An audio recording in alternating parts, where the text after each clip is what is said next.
So நான் ஒரு video போட்டிருந்தேன். விஜய், பார்வதி வந்து இவங்கள தப்பாக பேசியிருந்தாங்க, மஞ்சரி பிரியங்காவன்னு. நிறைய பேர் வந்து பொய், அது உண்மை இல்லை அப்படின்னு சொல்லியிருந்தாங்க. நீங்கள் தாராளமாக போய் இன்ஸ்டாகிராம், ட்விட்டர் எல்லா இடத்துலையும் போய் பார்க்கலாம். பார்வதி வந்து மஞ்சரி அப்யூஸ் பண்ணுற வீடியோன்னு போட்டு சர்ச் பண்ணி பாருங்கள், உங்களுக்கு கிடைக்கும். அப்புறம் என்ன வந்து ஒழுங்காக ஃபாலோ பண்ணிட்டு இருக்கவங்களுக்கு தெரியும், நான் உண்மையான அப்டேட்ஸ் தவிர வேறு எதுவுமே கொடுக்க மாட்டேங்கிறது. ஸோ இப்போ அடுத்த அப்டேட் பார்க்கலாம். நேற்று நைட்டு வந்து பார்வதி வந்து திவாகர் கிட்ட பேசிகிட்டு இருந்திருக்காங்க. இங்கே வாண்ணே அப்படின்னு சொல்லிட்டு, நம்ம வந்து கமருதன் இங்கே கூப்பிடுவோம், டேய் வாடா டேய் அப்படின்னு கூப்பிட்டுட்டு அவங்ககிட்ட இருந்து நல்ல இன்ஃபர்மேஷனை கறந்து வாங்கிடுவோம். அவனுங்க என்ன பேசிக்கிட்டு இருக்கானுங்கிற இன்ஃபர்மேஷன் எல்லாம் நம்ம கமருதன் கிட்ட கறந்து வாங்கிடுவோம் அப்படின்னு சொல்கிறாங்க. ஆனால் நீ மட்டும் எதுவும் வாய் விட்டுறாதண்ணே அப்படின்னு சொல்லிட்டு திவாகர் கிட்ட சொல்கிறாங்க. ஏன்னா திவாகருக்கும் கமருதனுக்கும் ஆகாதில்ல. ஸோ கமருதன் வரும்போது திவாகர் ஏதாவது சண்டை போட்டுட்டாருன்னா கமருதன் எந்த இன்ஃபர்மேஷனும் சொல்ல மாட்டார். அதுக்காக நீ மட்டும் எதுவும் வாய் விட்டுறாதண்ணே அப்படின்னு சொல்லிட்டு திவாகர் கிட்ட சொல்கிறாங்க.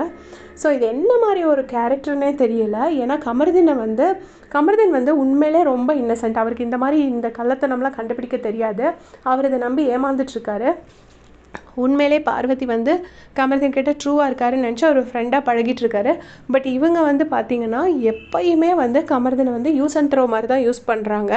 அவங்களுக்கு தேவையான நேரத்தில் யூஸ் பண்ணிவிட்டு எப்போ முதுகில் குத்தணுமோ அந்த டைமில் ரெடியாக இருந்து முதுகில் தான் குத்துறாங்க. கமருதனுக்கு இந்த குறும்படத்தை பிக் பாஸ் வந்து போட்டு காட்டணும். ஸோ சாட்டர்டே போட்டு காமிச்சா அப்போ தெரியும் கமருதனோட கேம் பிளே எப்படி இருக்குன்னு. கண்டிப்பாக வச்சு வெளுத்து விடுவார்.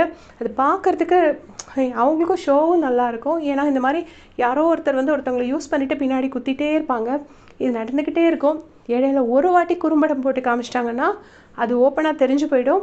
அப்போ தெரியும் அந்த கேமோட டைனமிக்ஸே எப்படி சேஞ்ச் ஆகுது அப்படிங்கிறது. ஸோ கமருதனுக்கும் நியாயம் வேணும்.